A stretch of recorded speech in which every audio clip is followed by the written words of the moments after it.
Guess who's back? Still smelling up on my clothes, ladies and gentlemen. It's your boy SJ Screwface John. Fizzer SF. Whatever you call me, just don't call me correct. So, we got another discussion type video today to knock out. Royce the 5'9" has been doing the promo run for his Book of Ryan project. And he was on Angie Martinez last night, or yesterday morning, or whatever it was. And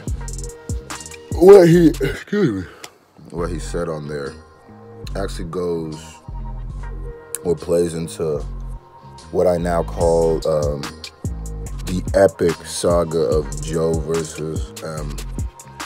And because this has been going on for a while here since Revival.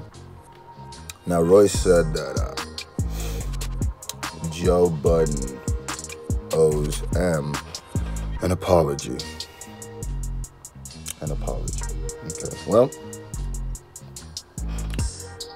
that's what I wanted to talk about. I mean, it was a pretty decently long interview. They talked about other stuff, but that's the most important part on this, what I like to call part 3 of the epic Joe versus M saga. M deserves an apology. M deserves an apology. Now, my question to you, to the people, to the SFJ Nation, to the people who watch my videos every day, do you think Joe owes M an apology? For what he said? Let's go ahead and break down what he said. Basically, Joe said the Revival album was trash, garbage. Not only was it trash and garbage, but he felt it was disingenuine or disgenuine, however you say that word, because it seemed like M was using the plight, this is what Joe said, the plight of Black America as a part of his rollout, as a marketing scheme. And I see what Joe's saying. I mean, even if that wasn't M's intention, the optics come off like it was. You know, when you start out with the Donald Trump cipher, that's cool, you know, but then the singles that followed, Walk on Water wasn't really about that. It was more about himself, but then Untouchable was definitely about that. Here's what I want to say, first off. A lot of people, I think, disregard a very major part of this story. People tend to forget that in the beginning of Everyday Struggle, like earlier when they started, everybody was saying that Joe was just blindly riding for M, even when he was wrong. That started becoming the perception painted about Joe Budden, that he was a yes man. And I think what happened was when the album dropped and it was clearly what it was, Joe knew that if he tried to come and defend it, he would now be validating everybody who'd said that he was a yes man. So I think that played a part into his reaction of the album.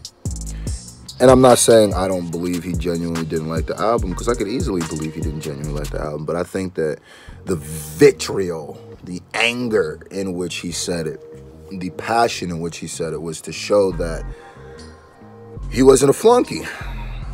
I really think that had a lot to do with it. And that's why he came out so harsh. Because you remember how academics would say, oh, you ain't going to say nothing about him, are you? And it became a running joke. And I think Joe got tired of it. Now, he said, throw it in rice, bye-bye, this, that, and the third. And Roy says he owes him an apology. My question is, since we don't know, what is Joe Budden's relationship with Eminem? Because if I go off what Joe says with his own words on his own podcast, then I would say that his relation to Eminem is not like Royce the 5'9"'s relationship to Eminem. So Royce can expect Joe to react the same way that Royce would react to something about M. That's kind of not fair. And you could say, oh, well, you signed to M. Oh, well, da-da-da-da, he gave you a chance. But even in Joe's own words, it doesn't sound like he wants to be signed to M or under M. I don't think that's what he wants. So you can't just tell him to react the way you're supposed to react. There's supposed to be some sort of, like, I know as an artist, people, dogging your music can hurt, especially if it's people who are close, right? But my thing is, Revival was clearly a horrible album. It wasn't even bad, it was horrible. Revival was clearly a horrible album. That's not fair, bro. Like, I can see what Royce is saying, even though, Royce, you're making yourself look crazy by having this Joe Budden Eminem fight be a part of your rollout. I'm just telling you right now. I know you probably don't care about how people look at you, but you look like a yes man. You look like a flunky. You look like the most master. What, Igor? That's what I'm saying from the Frankenstein. Master, what do we do next? That's what he is reminding me of. He's like, bro, just come on, stop it. You don't got a cape for M as a part of your rollout. That's just weird to me. But going back to what I was saying, Revival was clearly a bad album. It was horrible. So I question, where and why. I question where and why do people, hold on, I'm looking at something. I question where and why do people look at that as such a thing? Like why that's so important. Like, let's take into consideration everything that Joe is saying is honest, right? And he's not that close to M, and he doesn't want to be signed to Shady Records. That automatically means that this whole, you're supposed to not say the way you genuinely feel, or if you say the way you feel, you're supposed to water it down for the public. It doesn't apply to him anymore. It just doesn't. It just doesn't. Like, you gotta understand, you're in a group, and you were signed as a group. You weren't signed, and it would even be different if you were signed like as a solo act. As a group, you can't expect, 4 or 5 people to share the same exact feelings on everything or the same passion about. That's crazy. And it would be different, I feel like, if they're talking about a arguably good album, right? Where if it was subjective, like, okay, I could see why you think it's good. Honestly, the only people who think Revival is a good album are Eminem stans. And I wouldn't even say stans. I would say like the hardcore, I'm doing 90 on the freeway fans. Those are the ones that liked Revival, because Revival was god-awful. And if everybody else is telling Eminem he can't make whack stuff like Royce has been saying, then you need a Joe Budden. Then it's your fault. Then it's y'all's fault. Because Royce literally said that Eminem doesn't have the capability of doing whack stuff. So if that's the climate in which he creates in, then you need the Joe Budden to be the antithesis of that, because you guys are riding real hard to the point where it's gonna be to his detriment. It's not gonna be good. You can't be telling somebody they can't make whack stuff, because that's how they create whack stuff. So you do need if there is like if you guys are realistic, or if Royce was realistic with his criticisms, which he's not, and he knows he's not, he almost says he knows, then it would be different. Like, okay, well, Joe, you're being a little hard. But if you literally said out your own mouth you can't make whack stuff, then as an Eminem fan, I hope there's a Joe Budden. I hope there's more of them. I hope Joel feels like that, and I hope that they're just as extreme, because you got to battle one extreme with the other extreme.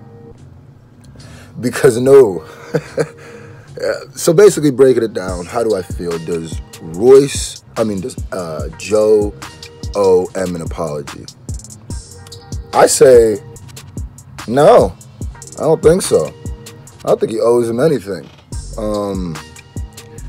I think Joe is trying to tell people that he doesn't share the same feelings about Eminem that he does. So you can't tell him he owes him an apology. Like, I don't know, Royce. You looking crazy out here.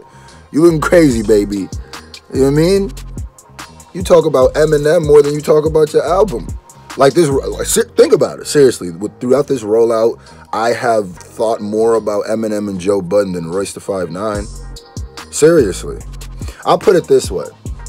Eminem and Royce dropped that Caterpillar song, and that went crazy, right? 2 million views in a day. I bet you if Joe Budden and Eminem drop a song today, it will eclipse Caterpillar.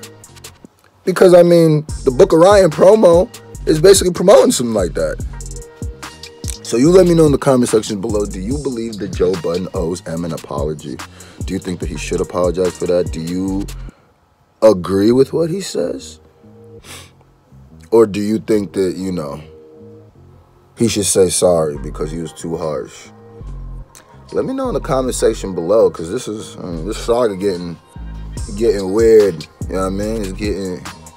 This is part 3 now, the 3rd video I've done about this. I didn't think it would make it to 3 videos, but y'all like the videos, so they're gonna keep coming if this keeps playing out. So my name is Scru. I'm pretty freaking awesome, but I wouldn't be nothing without you, the S&J Nation. Like, comment, subscribe. Make sure you go check out my new single, the Husker Tunnel Walk remix, or Screwed Up, on iTunes, Google Play, Pandora, Spotify, wherever. Oh, by the way, if you listen to Spotify, 250 streams is $1. So if you want, you know what I mean, it's roughly $1. So if you want to support the channel, go ahead and stream that like that. Yeah. I hope you have a good day, because I'm having one. Face. I love you.